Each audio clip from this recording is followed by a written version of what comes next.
Nice to see some familiar faces there. And you'll specifically see Irie and Donnie, who, yeah, they along with me, we run this STIR group at Stockholm University.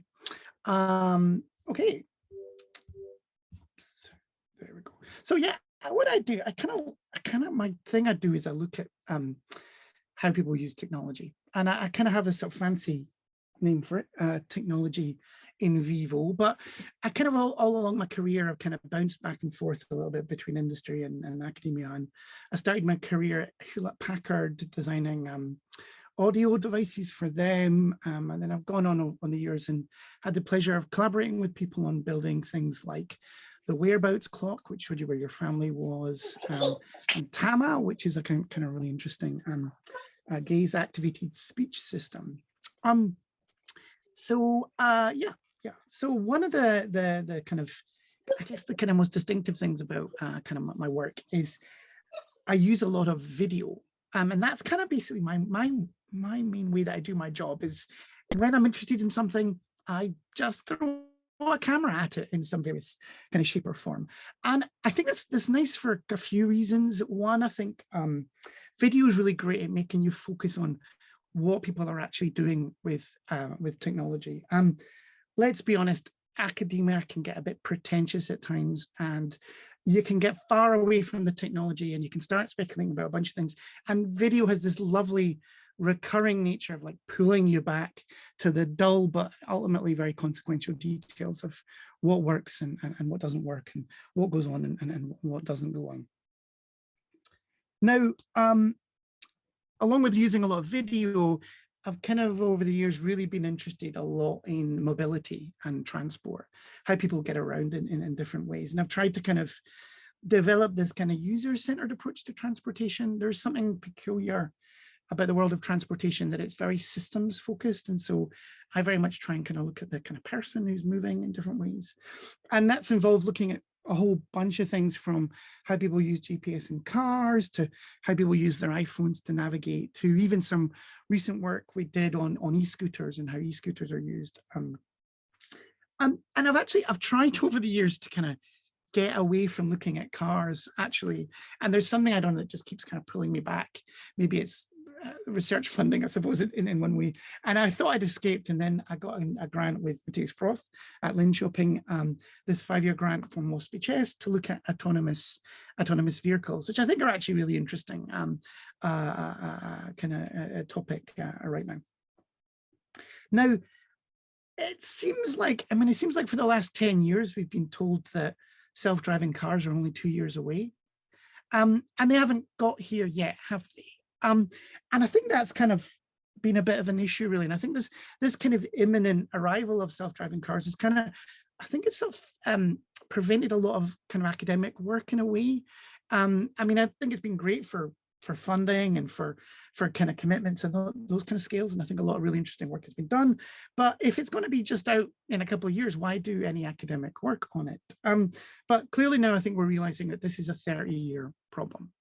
And that they might come out in fits and starts, but it's a big, difficult problem. And Chris Urmson, who used to run Alphabet's self-driving efforts and was a really great evangelist for self-driving cars, really clever, thoughtful guy. He has made this recent change where he kind of now talks about them coming out over the next 30 to 50 years. And I think is a big problem like that, while it might not be so great for the people who've handed over all the money, for us academics, this is great. It means this is a kind of real juicy topic we can do a lot of work in. That said, I should say that in this talk, I might sound like I'm being a little bit critical of the efforts of those companies and people who are trying to make self-driving cars. I want to just be clear that I actually think there's been incredible advances. And if one thinks about the whole idea of moving computer-controlled agents moving in the world and how incredibly difficult a problem that is, I think that all these companies have made really great and impressive advances. And I think there's going to be great benefits ultimately to society from these advances. Different companies are taking different approaches, but as I say, I think we have to get our head around this being a kind of gradual and kind of long-term problem, and there's going to be needs for different ways of approaching this problem, and much more diversity in the in how we kind of think about self-driving cars and how we study them and how we build them. Now, I've been working roughly in this area, I guess, for about kind of 5 years or so. I've kind of on and off been interested in cars and how kind of people drive. I had some kind of fun work I did looking at how people drive in India, often kind of held up to be this example of a kind of distinctive driving situation. And in this kind of work, this was actually kind of the sort of more traditional sort of work I do. So I gave people cameras, they put cameras, collaborators, I didn't actually do this bit of the work, but our collaborators put cameras in people's cars. They drove the cars around, and we analyzed the video that we collected from people driving in India and actually in some other, a whole host of other countries as well. And that's kind of the usual way I do things. I give people cameras and they film themselves. But recently there's been this other way of kind of doing my sort of work that's come along, which is basically just going online to YouTube and searching for videos. And you might think that sounds kind of a little bit strange. How can that be particularly scientific? And it's certainly uncontrolled, you know, but we just found that if you look at YouTube on, say, if you're interested in driver assistance, as we were for these two papers, we just started looking on YouTube and we found these very professionally produced, very long videos. People would put 8, 9 cameras in their cars. And we got this kind of, you know, access to data that very quickly we get access to data that's much more diverse than the sort of data we could get from giving people cameras. So I've become a real kind of enthusiast for this found data, where you use data that's available online. If you're obsessed with trains, do you go and video trains? When I was a kid, I used to have friends who were train spotters and they'd go and video trains. Nobody does that anymore. You go on YouTube, you get your hit from videos that people upload on YouTube. And I think there's just such an incredible resource online of videos of different human activities. So when we did that work about 5 years ago, as I say, we kind of got a bunch of videos of from YouTube of people using self-driving cars and driver assist systems. And I'm going to play your first little clip from that kind of piece of work to sort of get you a sense for what I'm talking about when I say you can get video online. This is a chap who's driving a fancy Tesla car. The car is indicating to make a sort of assisted move to the left to change lanes. The car sort of times the maneuver not particularly well. Let me play the video for you.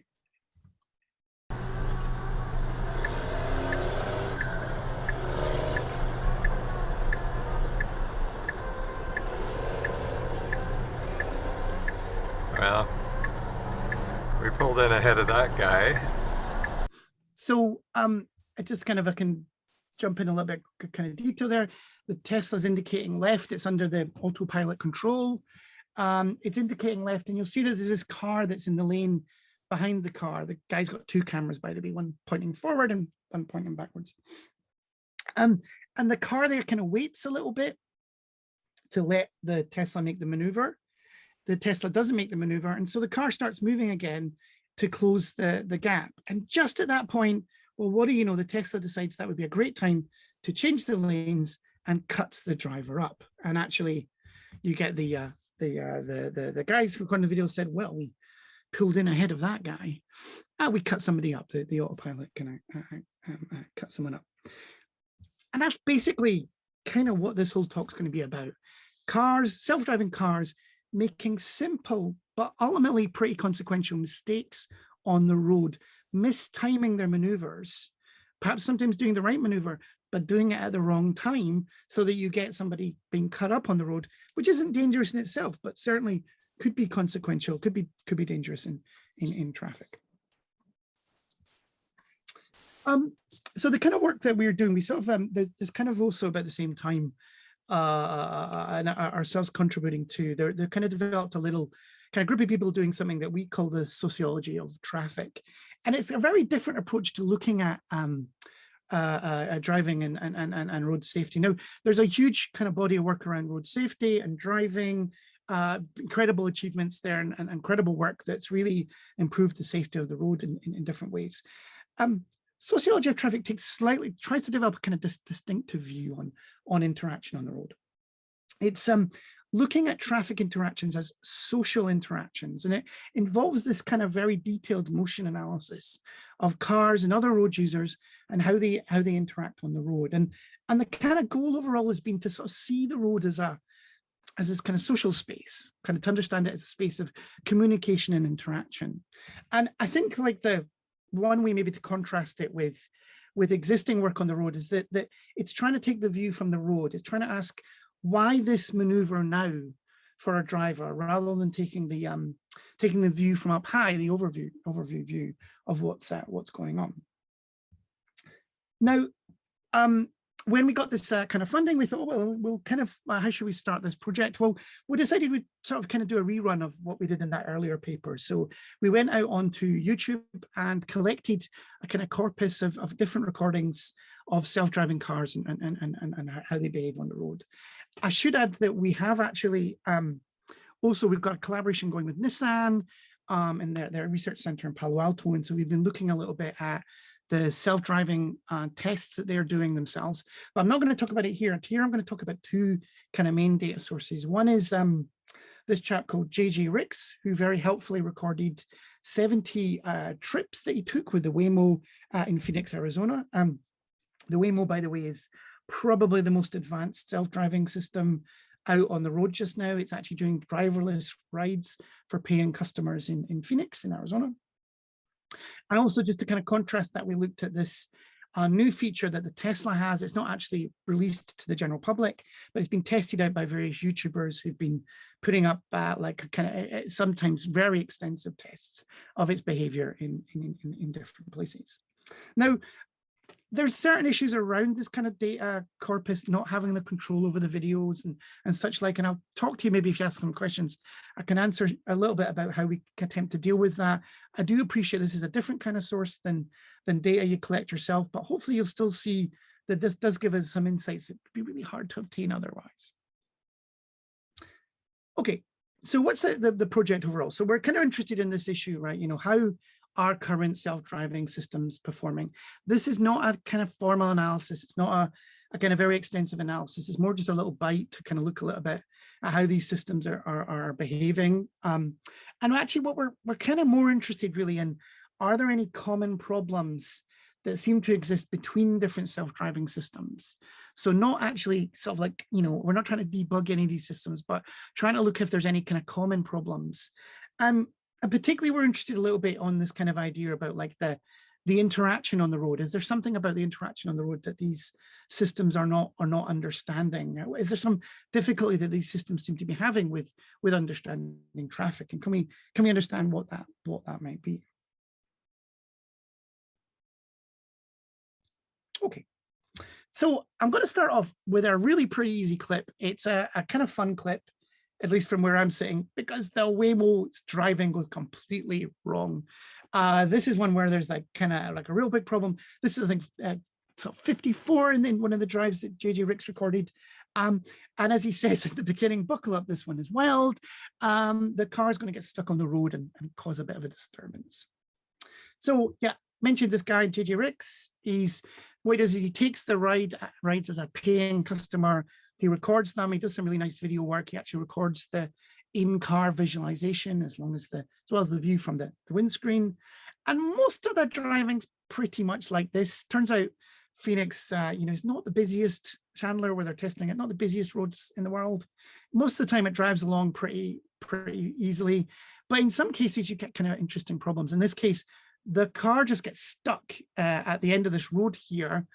And it doesn't seem to know what to do, and it just gets stuck on the road. So it's stuck. You can see in the little visualization, perhaps what's going on here is there's some cones that are actually round here on the right that kind of are stopping it doing its right turn. It's going to stop, and there's going to be a bit of an obstruction on the road. Oh, so how are we going to turn right when the right lane is closed off? What is the planner still wants to go in this lane?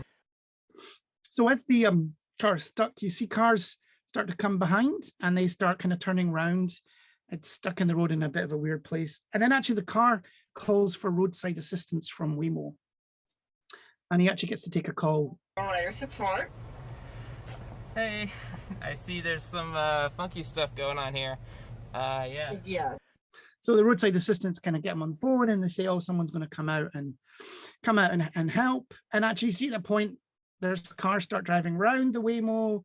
Then things go from bad to worse because the Waymo then decides that it can actually still drive. Starts to move again. It's okay. There we go. Car actually looks like it is on its way.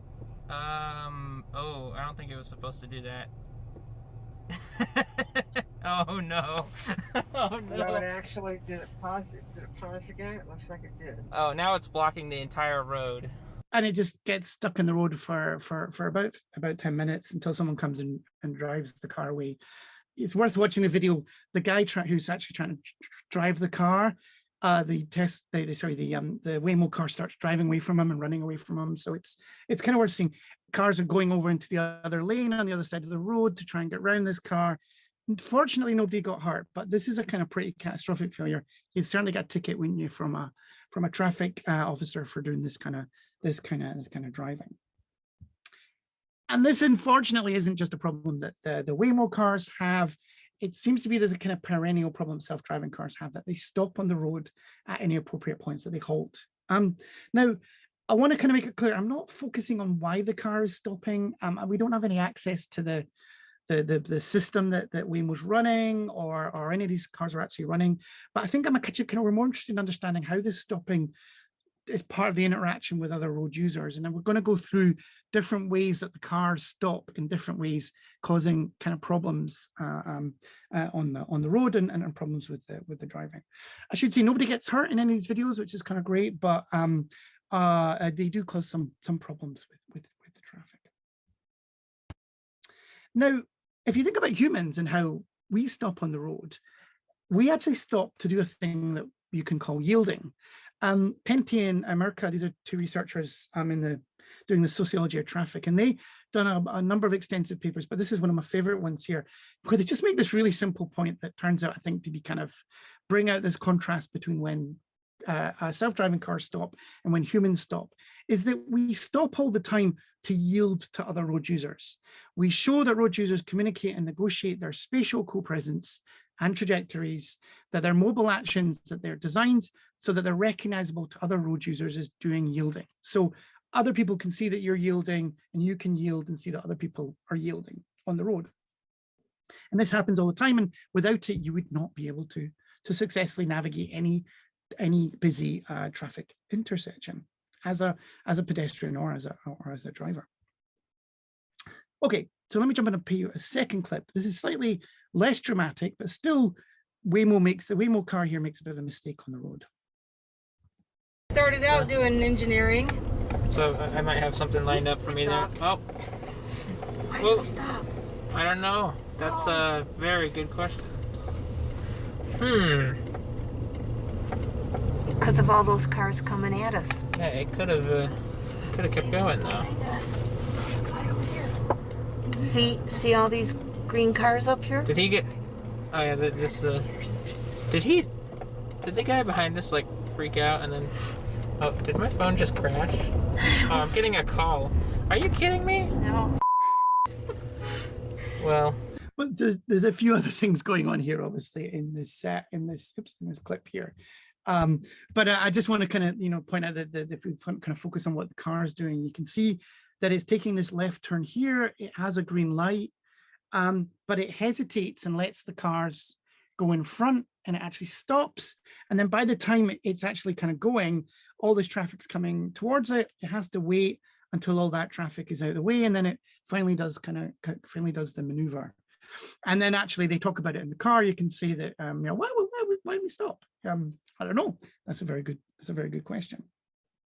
Now, as well as like sort of this stopping kind of, meaning that it has had a little bit of problem getting across the lane, as the car is kind of waiting there, the gap gets bigger and bigger with the cars that are in front.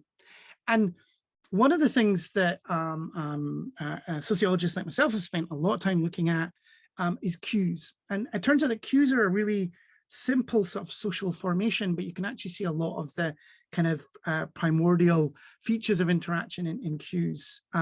Eric Livingston has this nice quote here. He says, you know, he starts by saying, at one time or another, we've all been in a queue where the person in front did not move up properly, but maintained too large a distance between herself and the person in front.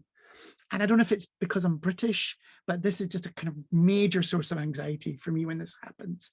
That somebody isn't actually kind of, you know, keeping enough. And this happens in traffic as well. If some driver in front gives too much of a space, well, some XX is going to kind of jut in and get in, isn't it? And that's no good. You know, you're not forming a properly formatted queue. And this is what the car fails to do. And again, this is a kind of perennial feature that so these driver assist self-driving systems have. They don't know what's the right gap to leave, because that gap distance is actually very much conditional to the setting that you're in. It's not the same as the exact gap that everyone else is leaving. You know, you'll know if you ever driven in Stockholm, there's lots of merging. You need to be able to kind of know exactly what that gap should be at different points in time. And this is what this the Waymo here fails to be able to do.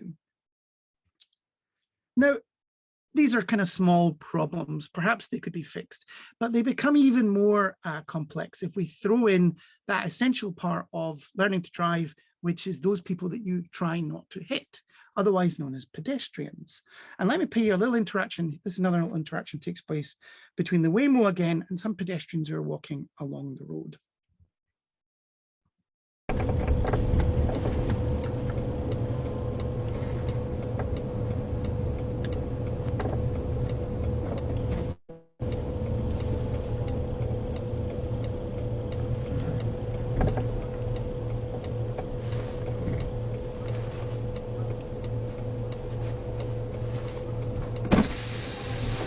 Sorry, self-driving car.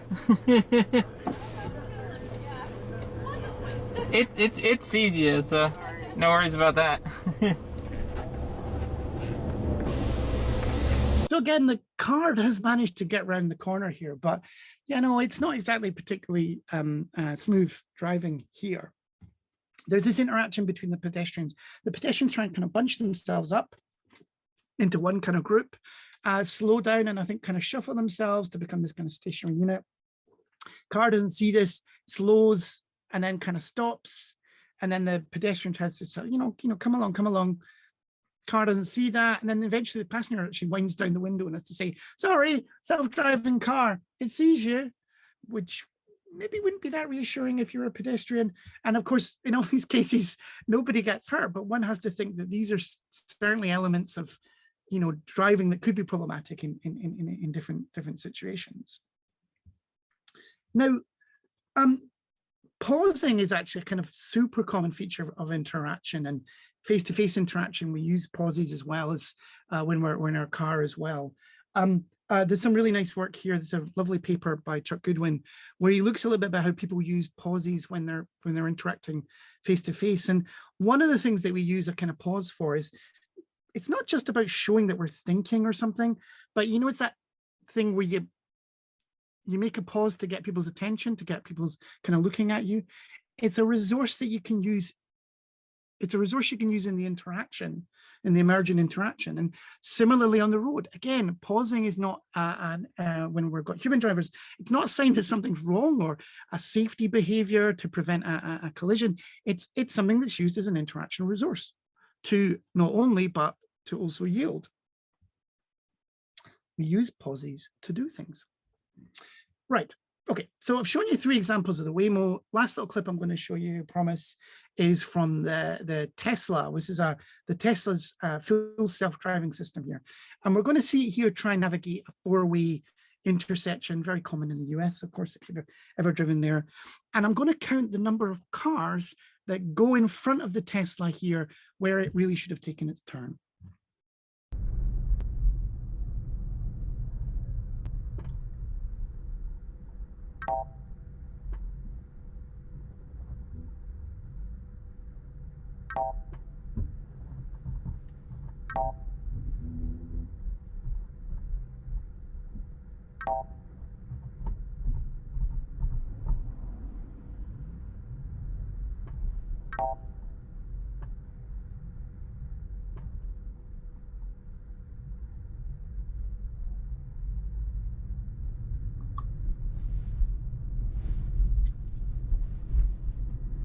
So clearly the Tesla is really struggling on this junction here, and it's struggling with the interaction, isn't it?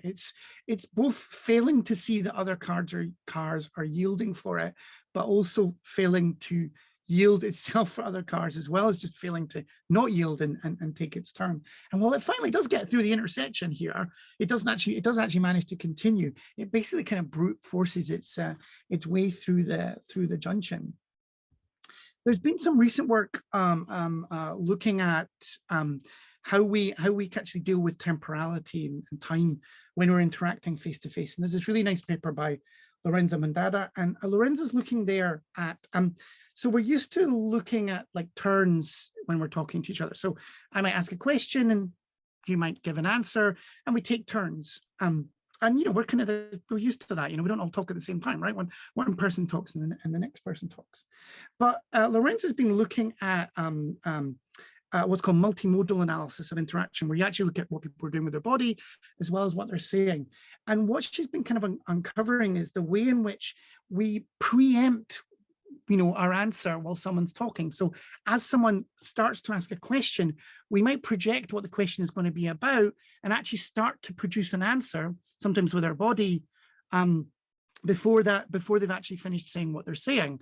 We might walk into a shop and ask for something, and as we begin to ask for it, the shopkeeper might reach up for the object that he or she thinks we're going to buy, because they're preempting what we're going to do. And it turns out, yeah, if you look at this look at the way that we talk, we're very tight at keeping these things kind of close together. So as she writes, contrary to the rather linear successivity of turns at talk, where the next turn follows the previous one, here we observe an early responsive action of the recipient. This reveals that, you know, the temporal relations between a first action and a second action in response can be much tighter and complex. Responsive next actions emerge as the first one is still unfolding moment by moment. And this is a little bit about what we see going on in this clip here with the Tesla, that as it starts to move, the other drivers are starting to move almost simultaneously. But by the way that they do these maneuvers, they are showing, no, I'm going first, or they can also potentially show, no, you can go first. So in this case here, and I'll slow it down here with this blue car, the blue car and the Tesla, the blue car's moving while the Tesla starts to go, but the blue car has actually already been moving.